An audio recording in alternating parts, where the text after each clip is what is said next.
Paano nyo nga ba mapare-realize sa isang tao, sa partner ninyo, na posibleng mawala na kayo anytime? Paano mo siya matatakot na nalalapit na ang oras na mawawala ka na sa kanya? Feeling mo unappreciated ka. Feeling mo wala na yung attention niya sa'yo. At masyado siyang kampante na kahit ano yung pagbabago na gawin niya, ay nandyan ka lang naman sa tabi niya. Being in a relationship when you feel lonely is better than maging single ka na lang. Nasa relasyon ka nga, pero malungkot nga naman at pakiramdam mo, nag-iisa ka. It's time to think about your relationship. So, paano mo siya matatakot? Paano mo mapare-realize sa kanya na anytime ay mawawala ka na? Number 1, ipaalam mo sa kanya na prepared ka na to walk away anytime. Kung hindi na willing yung partner mo mag-commit sa'yo, well, it's time for you na mag-walk away na sa kanya. Kausapin mo muna siya at intindihin mo kung ano yung nangyayari inside his mind. Kung hindi na siya sigurado doon sa future ng relationship ninyo, wala nang dahilan pa para ituloy niyo yan kasi magbibigay lang sa inyo yan ng maraming disappointments. Sabihin mo sa kanya yung mga future plans mo despite nung wala na siyang nakikitang future sa relationship ninyo. At kapag nagawa mo yon tapos ganun pa rin siya, pinaramdam niya pa rin sa'yo na distant pa rin siya, sabihin mo sa kanya na hindi ka na rin willing magstay sa relationship at ready ka na mag-move on. This will save you from disappointments and make him realize that he or she is losing you. Pangalawa, prioritize yourself.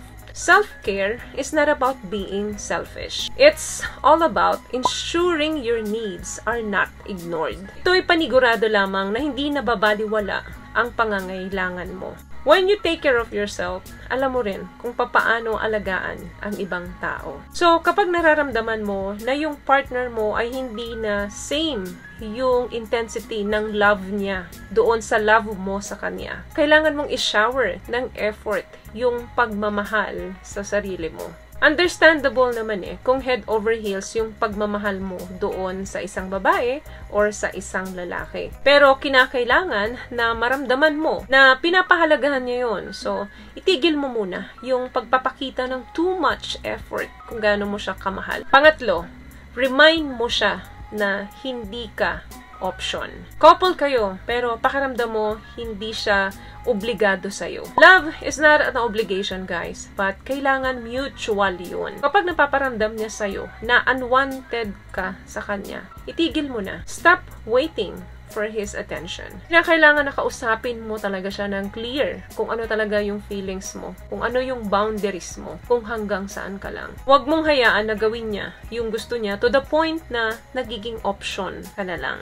Kung may mga access siya sa mga codes mo, halimbawa mga bank account, mga password sa mga social media mo, kailangan na alisin mo siya doon. Yung mga ganitong bagay nagbibigay ng sense of realization sa kanya na ano ang pakiramdam nung wala ka na sa buhay niya. What I love about this product, itong No More Dark Secret ng K-Skin, bukod sa may advanced whitening na siya na kung saan pwede niyang matulungan na pumuti yung mga singit-singit mo, moisturizing, meron siyang anti-irritation, antibacterial, maintain healthy pH level. Hindi lang pambabae, meron din po tayong pang lalaki. Sumunod, huwag kang reply ng reply. Huwag kang sagot ng sagot sa mga tawag niya. Ano yung pakiramdam mo kapag yung tawag nung taong nagmamahal sa'yo or dating mahal mo, hindi na nasasagot madalas? Yung mga message mo na hindi na nare-reply agad. Diba? Mag-aalala ka? Dati clingy ka. So, take a break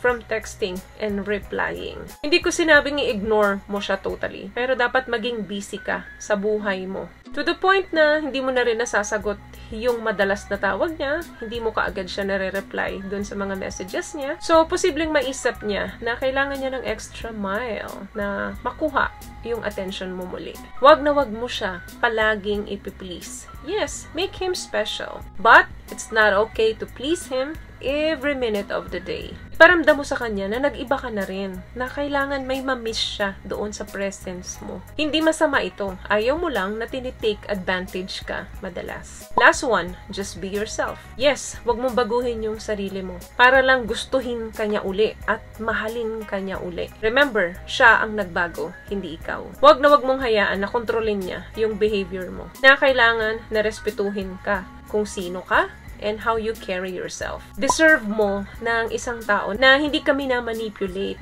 para lang maging someone else na gusto niya. Hindi kailangan na magkakaroon ka lang ng halaga sa kanya kapag ibinigay mo yung expectations niya sa'yo. Kawalan ng respeto yon sa pagkatao mo. So, be yourself. So, yun lamang guys ang video natin for today. I hope nakatulong po ang mga tips na napag-usapan natin dito ngayon. At kung nagustuhan niyo po ang ating video, please give it a thumbs up, comment down below, and also share this video na rin po sa mga kaibigan na sa tingin niyo matutulungan ng video natin. Once again, palagi po kayong mag-iingat at palagi po kayong manalangin.